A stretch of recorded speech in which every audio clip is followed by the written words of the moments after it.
Assalamualaikum warahmatullahi wabarakatuh. Bismillahirrahmanirrahim. Alhamdulillahi rabbil alamin. Wa bihi nasta'in ala umuri dunya waddin. Salatu wassalamu ala asyrafil mursalin sayyidina wa maulana Muhammadin wa ala alihi washabihi ajma'in. Rabbi shrah li sadri wa yassir li amri wahlul 'uqdatam min lisani yafqahu qawli. La haula wa quwwata illa billah. La haula wa quwwata illa billah. La haula wa quwwata illa billahil aliyil azim. Amma ba'du. Ar-Rahman adalah nama Tuhan yang kedua setelah Allah.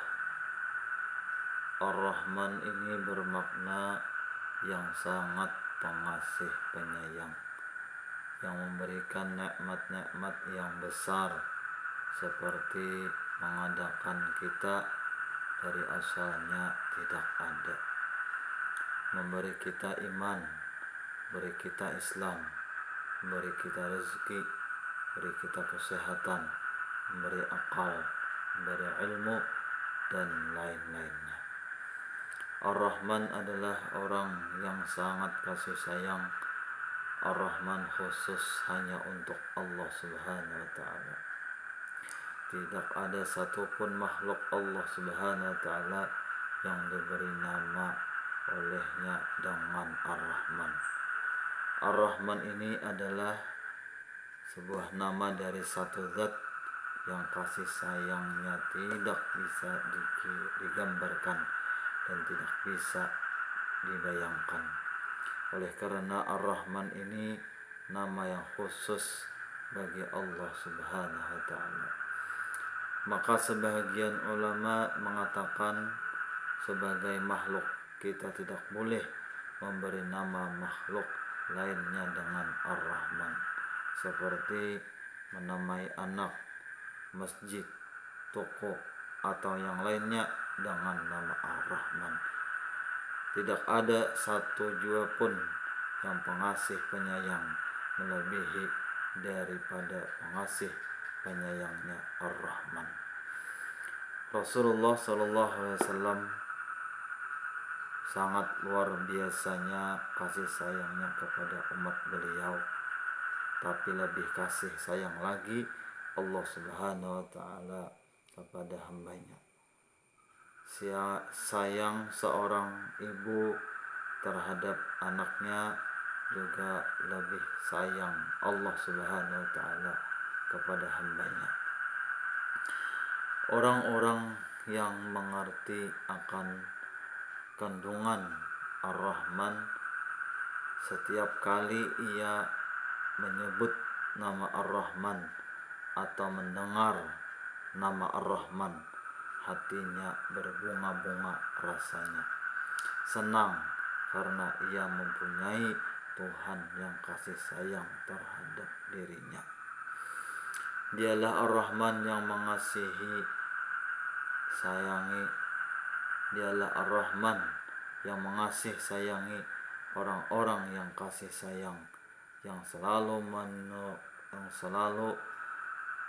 menaruhkan ampunannya, yang selalu memberi tanpa diminta, yang menyelamatkan hambanya yang mestinya masuk neraka dan disiksa menjadi masuk surga, dan yang senantiasa terbuka pintu rahmatnya. Salah satu contoh dari rahmatnya Allah Subhanahu wa ta'ala, Nabi Isa alaihi salam pernah lewat di satu pekuburan, lalu beliau melihat dan mendengar salah satu penghuninya disiksa oleh malaikat azab. Kemudian beliau terus berjalan meninggalkan kubur tadi. Berapa lama kemudian Nabi Isa alaihissalam lewat lagi di kuburan tadi, yang dulunya kubur itu dikelilingi oleh malaikat-malaikat azab, tetapi sekarang dikelilingi oleh malaikat-malaikat rahmat. Nabi Isa alaihissalam sholat dan berdoa memohon kepada Allah Subhanahu wa taala, minta tahu apa sebab yang dahulunya kubur itu dikelilingi oleh malaikat-malaikat azab, tapi sekarang dikelilingi oleh malaikat-malaikat rahmat. Maka Allah Subhanahu wa taala mewahyukan kepada Nabi alaihissalam, wahai Isa, orang yang ada di dalam kubur itu sepanjang hidupnya ia maksiat kepadaku, kemudian ia mati meninggalkan seorang istri yang sedang hamil. Begitu istrinya melahirkan dan beberapa tahun kemudian si anak dididik oleh ibunya dengan ajaran agama, sehingga si anak tadi mampu mengucap Bismillahirrahmanirrahim. Oleh karena itu, wahai Isa, aku malu mengazab manusia atau bapak yang di dalam kubur, sedangkan anaknya di permukaan bumi mengucap Bismillahirrahmanirrahim. Akhirnya bapaknya tadi diselamatkan dari siksa kubur. Ini adalah sebagian contoh dari kasih sayang Allah Subhanahu wa taala terhadap hambanya. Termasuk kandungan Ar-Rahman yang luar biasa adalah doanya orang yang hidup bisa memberikan manfaat kepada orang-orang yang ada di dalam kubur. Padahal orang yang sudah di dalam kubur tidak bisa berbuat apa-apa lagi. Tetapi oleh karena doa-doa orang yang masih hidup dan hadiah-hadiah yang disampaikan, maka dengan rahmannya Allah Subhanahu wa taala, orang yang di dalam kubur tadi pun bisa mendapat keselamatan. Seorang anak yang berbuat taat